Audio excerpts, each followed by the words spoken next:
دودھ کم ہوتا ہے، دودھ کم ہونے کی بہت سی ٹکسالی کی دوائیں کتابوں میں ملتی ہیں، روسٹیلا بھی ان میں سے ہے، لیکن عمومی کمزوری مسکولر جیسا کہ بیان کیا گیا ہے، کاربوویج کا ڈھیلا ڈھالا کیس، اس میں بعض دفعہ دودھ کم ہونے سے انہیں کاربوویج بہت اچھا اثر دکھاتی ہے،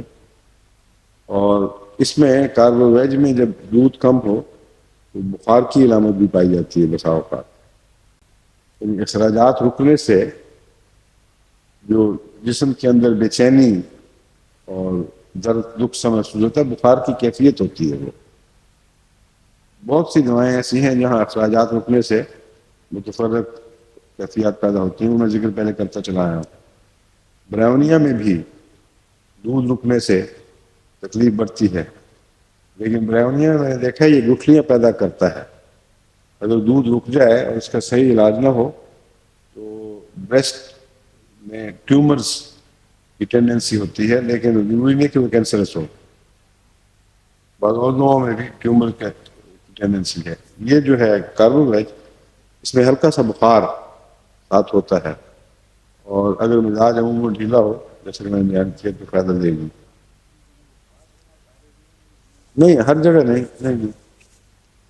پائروجینم کا خصوصیت سے ایسے بخاروں سے تعلق ہے، اس کا مزاج پائروجینم کا بھی سمجھنا ضروری ہے نا، جس میں ٹاکسن دماغ پہ چڑھے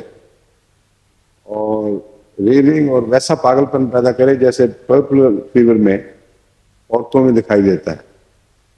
وہ پائروجینم کا خاص مزاج ہے۔ اور سڑا ہوا گوشت کھانے سے جو لوگ پاگل ہوتے ہیں ان کی بھی اسی طرح کی بہتی بہتی باتیں ہوتی ہیں، کچھ وائلنس بھی پائی جاتی ہے، کچھ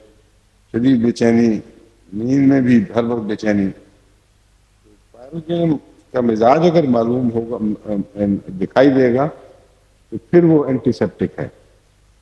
اور ٹائیفائڈ میں اس لیے اس کو روٹین میں استعمال کراتا ہوں کہ نسخہ تو میں نے لیا تھا مسلم اب سے،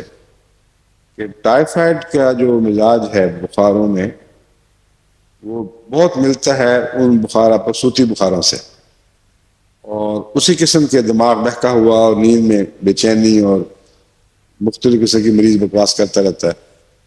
اس میں یہ مفید ہے پیروجین۔